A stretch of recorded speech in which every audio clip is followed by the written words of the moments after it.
अपनी असीम करुणा और दयालुता के लिए पूजे जाने वाले शिव जी के विविध रूपों में से एक है उनका रुद्र रूप, जो उनके प्रचंड और विनाशकारी स्वभाव को प्रकट करता है।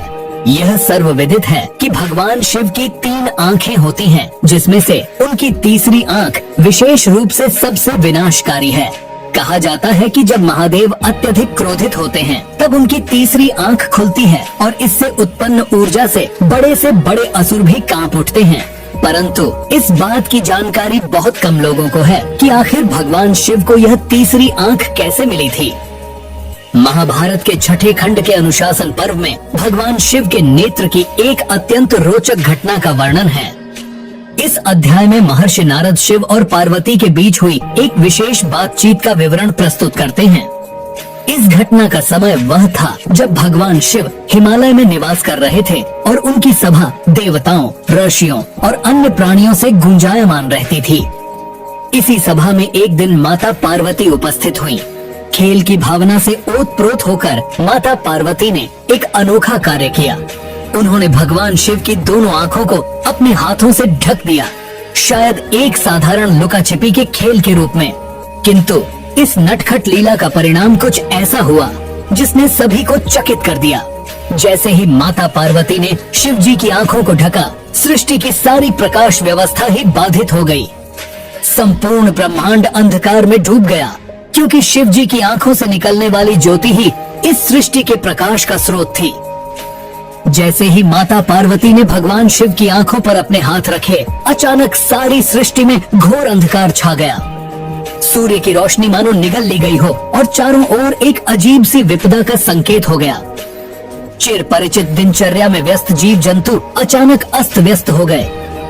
इधर उधर भागते हुए उनमें भय और अनिश्चितता की लहर दौड़ गई।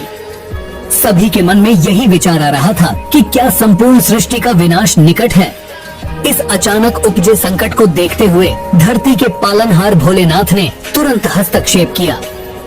उनके ललाट पर एक दिव्य ज्योतिपुंज प्रकट हुआ, जिसे हम शिव जी की तीसरी आंख के नाम से जानते हैं।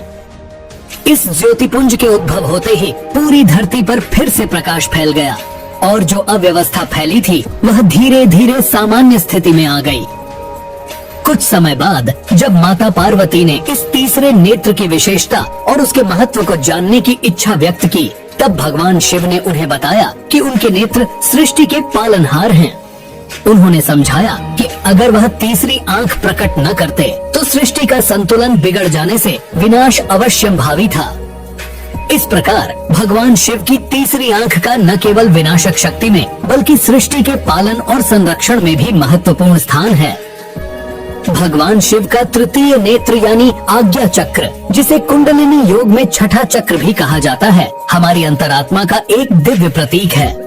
इस चक्र को मानव शरीर के मानसिक और आध्यात्मिक विकास से गहरा संबंध है और यह स्थूल तथा सूक्ष्म जगत के बीच एक सेतु का काम करता है।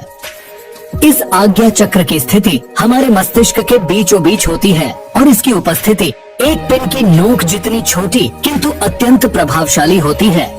यह हमें सृष्टि की बाहरी और आंतरिक शक्तियों से जोड़ता है और इसके माध्यम से हम ब्रह्मांड की विभिन्न हलचलों का आभास पा सकते हैं। वैज्ञानिक जगत में इस चक्र को पीनियल ग्रंथि के रूप में जाना जाता है, जिसे अक्सर तीसरी आंख कहा जाता है, क्योंकि यह ज्ञान की आंतरिक दृष्टि और अंतर्दृष्टि का स्रोत मानी जाती है। आध्यात्मिक ग्रंथों के अनुसार जब यह चक्र सक्रिय होता है तो व्यक्ति की आंतरिक प्रज्ञा जागृत होती है और वह विश्व के सूक्ष्मतम तत्वों को समझ सकता है। यह चक्र न केवल हमें उच्चतर ज्ञान तक पहुंचने में मदद करता है, बल्कि यह हमारे अंदर के भय, अज्ञानता और मोह को भी दूर करने का काम करता है। इस प्रकार भगवान शिव का तृतीय नेत्र हमें यह सिखाता है कि कैसे गहन आत्म अन्वेषण और साधना के द्वारा हम अपने जीवन को अधिक सार्थक और उद्देश्यपूर्ण बना सकते हैं। आशा है कि इस ज्ञान से आपको अपने जीवन में नई प्रेरणा और दिशा मिलेगी। आशा करते हैं कि आपको यह वीडियो पसंद आया होगा। अगर आपको यह वीडियो अच्छा लगा हो तो लाइक करें, शेयर करें और हमारे चैनल को सब्सक्राइब करना न भूलें।